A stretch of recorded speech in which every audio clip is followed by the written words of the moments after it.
வணக்கம் உறவுகளே. எலெக்ஷன் நேரத்தில் எங்கள் பையனுக்கு நெய்வேலியில் பொண்ணு இருக்குன்னு சொன்னாங்க.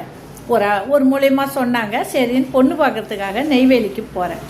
அப்போ இந்த பணம்லாம் எடுத்துகிட்டு போகக்கூடாதுன்னு எனக்கு தெரியாது. நான் என்ன செஞ்சேன், சரி பொண்ணு பிடிச்சிருந்துச்சுன்னா அப்படியே நம்ம நிச்சயதார்த்தம் பண்ணிடலான்னு சொல்லிட்டு புடவை எடுக்கிறதுக்கு, அப்புறம் என்னென்ன நிச்சயதார்த்தத்துக்கு வேண்டிய ஜாமான்லாம் வாங்குறதுக்கு கேஷ் எடுத்துக்கிட்டு எங்கே வச்சுருக்கிறேன். அப்போ நான் சுடிதார் போட மாட்டேன், புடவை தான் கட்டுவேன். பட்டு புடவைக்குள்ளே ப்ளவுஸுக்குள்ளே ஒரு அமௌண்ட்டு நான் வச்சுருக்கிறேன். ஒரு நிச்சயதார்த்தத்துக்கு தேவையான பணத்தை என் உண்மையான பர்ஸுக்குள்ளே இதை நான் வச்சுருக்கிறேன். பர்ஸில் வச்சுக்கிட்டு பாக்கி காசு நம்ம ஒரு கம்மியாக ஒரு அமௌண்ட்டு பேக்கில் வச்சுருக்கிறேன். நான் போகிறேன். என் பேரன் கையில் இருக்கிறான், என் பொண்ணோட பையன் என் கையில் இருக்கிறான், குழந்தை மடியில் இருக்கிறாங்க.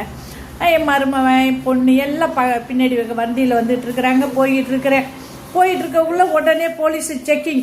இந்த கேமரா எடுத்துகிட்டு ஓடியாருவாங்க பாருங்கள்.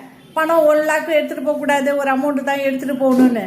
அப்படியே டக்குன்னு என்ன செய்கிறாங்க, எலெக்ஷன் நேரத்தில் செக்கிங் வந்துட்டாங்க. எங்கள் மாப்பிள்ளை பின்னாடி உட்காந்துக்கிட்டு, மாட்டினீங்க போங்க, நல்லா வசமாக எடுத்துகிட்டு வந்துருக்கீங்களா, வீட்டில் இருக்கிறதெல்லாம் எடுத்துகிட்டு வந்துருக்கீங்களா, மாட்டிட்டீங்க. நாங்கள் எனக்கு பயமும் இருக்குது, இருந்தாலும் அதை நான் வெளியே காட்டிக்கல.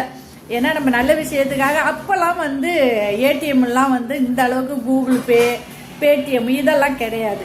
நம்ம போய் எங்கே ஏடிஎம் இருக்கோ அங்கே தான் போய் பணம் எடுக்கணும், அந்தமாரி சூழ்நிலை.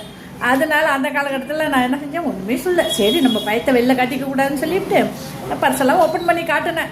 எல்லாம் கேமரா தான், அங்கங்கேயும் கேமரா, துப்பாக்கி ஏந்திய போலீஸு எல்லாம் அங்கங்கேயும் செக்கிங் பண்ணாங்க. செக்கிங் பண்ணோன்னே என் பாக்கெட்டுக்குள்ளே அதுக்கு பத்திரமா இருக்கு. உடனே செக்கிங் பண்ணிட்டு போயிட்டாங்க. இதை தாண்டி ஒரு 2 ஸ்டெப்பு போன பிறகு எல்லாரும் கப்பிச்சு கொண்டுருக்காங்க. இந்த அம்மா பணமே எடுத்துகிட்டு வரல போல இருக்குன்னு நினச்சிட்டாங்க. போனோம். பொண்ணு எங்களுக்கு மனசுக்கு அந்த இல்லை, பார்த்தும் பேசணும்.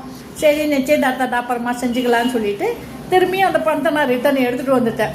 இது ஏன்னா இந்த இடங்கிறது பெண்களுக்கு அவ்வளோ பாதுகாப்பான இடம்.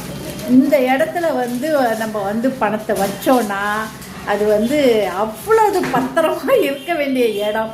வேற எங்கே வச்சாலும் யார் வேணாலும் எடுத்துருவாங்க, பிட்பாக்கெட் எடுத்துருவாங்க. ஆனால் பெண்களோட மார்பகத்தில் அந்த பணத்தை வச்சோன்னா அந்த வச்ச பெண்களை தவிர யாராலையும் அந்த மகாலட்சுமியை தொட முடியாது.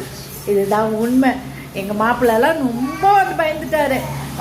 வீட்டுக்கு கேஷ் அதுலேருந்து நான் எடுத்து பீரோவில் வைக்கவும், ஐயோ இவ்வளோ அமௌண்ட்டு நீங்கள் எடுத்துகிட்டு வந்தீங்களா, சொல்லியிருந்தா நானே மாட்ட விட்டுருப்பேனேன்ட்டு அவ்வளோ எனக்கு கிண்டல் பண்ணிக்கிட்டு இருந்தார்.